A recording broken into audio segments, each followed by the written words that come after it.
ஆண்டவராகிய இயேசு கிறிஸ்துவின் நாமத்தில் இந்த புதன்கிழமை காலையில் உங்களை அன்போடு வாழ்த்துகிறேன்.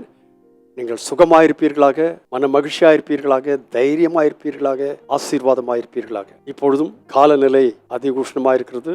அறிவிப்பு கொடுக்கப்பட்டிருக்கிறது. பகல் 12 மணி முதல் 3 மணி வரை உள்ளதான வெயில் தாக்கம் சரீரத்திற்கு கேடு விளைவிக்கும் என்று சொல்லப்பட்டிருக்கிறது. ஆகையினால் அதை ஆலோசித்து பார்த்து செய்யுங்கள். இன்று மாலை 6:45 மணிக்கு சபையில வேத பாட வகுப்பு இருக்கிறது. தக்க சமயத்தில் வந்து கலந்து கொள்ளுங்கள். கர்த்தர் உங்களை ஆசீர்வதிப்பாராக. இன்றைக்கும் அப்போஸ்தலனாகிய பவுல் தன்னுடைய உத்தம குமாரனாகிய தீமோத்தேயுவுக்கு எழுதின ஒரு பகுதியை நான் உங்களுக்கு வாசிக்க விரும்புகிறேன். அப்போஸ்தலனாகிய பவுல் தான் எதை செய்தானோ அதையே சொல்லுகிற ஆளா இருந்தார். உதாரணமா இன்றைக்கு வாசிக்கிற வசனத்தை பார்த்தீர்களேனால் 12ஆம் வசனம், விசுவாசத்தின் நல்ல போராட்டத்தை போராடு, நித்திய ஜீவனை கெட்டியா பற்றிக்கொள், அதற்காகவே நீ அழைக்கப்பட்டிருக்கிறாய், அநேக சாட்சிகளுக்கு முன்பாக நல்ல அறிக்கை பண்ணினவனாயும் இருக்கிறாய். விசுவாசத்தின் நல்ல போராட்டத்தை போராடு.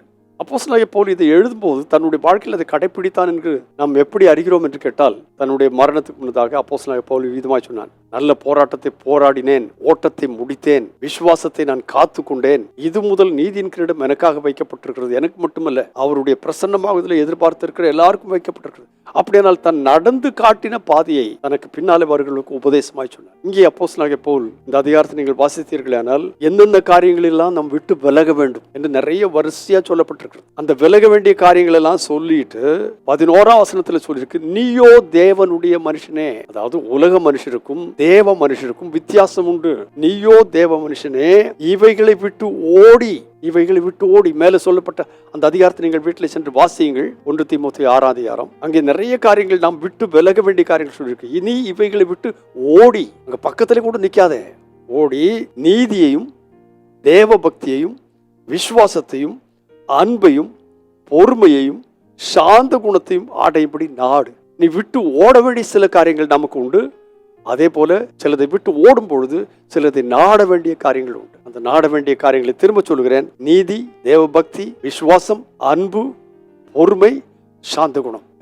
எத்தனை விசுவாசிகள் என்று சொல்லிக் கொள்கிறவர்களுக்கு இந்த 6 குணங்கள் இல்லையே பலருக்கு. இந்த கால வேளையில அதை அடையும்படி நாடு. ஏனென்று கேட்டால், விசுவாசத்தின் நல்ல போராட்டத்தை போராடு, நித்திய ஜீவனை பற்றிக்கொள், அதற்காகவே நீ அழைக்கப்பட்டிருக்கிறாய்.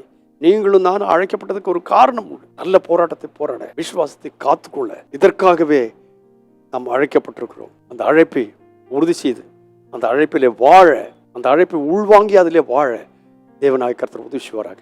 ஒரு முறை கூட சொல்லுகிறேன், நீயோ தேவனுடைய மனுஷனே. சொல்லுங்க, நான் தேவனுடைய மனுஷன். நான் எதையெல்லாம் விட்டு விலகி ஓடுவேன், மேலே சொல்லப்பட்ட காரியங்கள்லாம் விட்டு ஓடுவேன். ஆனா எதையெல்லாம் நாடுவேன்? நீதியை நாடுவேன், தேவ பக்தியை நாடுவேன், விசுவாசத்தை நாடுவேன், அன்பை நாடுவேன், தாழ்மையை நாடுவேன், சாந்த குணத்தை நாடுவேன். இதில் நாடும் பொழுது என்னுடைய போராட்டம் நல்ல போராட்டமா இருக்கும். நான் நித்திய ஜீவனை பற்றிக்கொள்வேன்.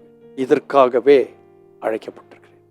பரிசுத்த பிதாவே இயேசுவின் நாமத்தினாலே இன்றைக்கு தந்தை இந்த நல் வார்த்தைகளுக்காக நன்றி. நாங்கள் விசுவாசத்தை நல்ல போராட்டத்தை போராட தேவனாகிய கர்த்தர் எங்களுக்கு ஒத்தாசை பண்ணும். எவைகளை பற்றிக்கொள்ள வேண்டுமோ அவைகளை பற்றிக்கொள்ள, எவைகளை விட்டு விலக வேண்டுமோ அவைகளை விட்டு விலக, எவைகளை நாட வேண்டுமோ அவைகளை நாட, இந்த வார்த்தைகளை கேட்கிற ஒவ்வொருவருக்கும் இந்த கிருபை தாரும். நீர் அப்படி செய்தபடியாலும் நன்றி. இயேசு கிறிஸ்துவின் நாமத்தில் பிதாவே, ஆமென். விசுவாசத்தின் நல்ல போராட்டத்தை போராடுவோம், நித்திய ஜீவனை பற்றி கொள்வோம். இதற்காகவே அழைக்கப்பட்டிருக்கிறோம். God bless you abundantly again and again and again and again. Amen.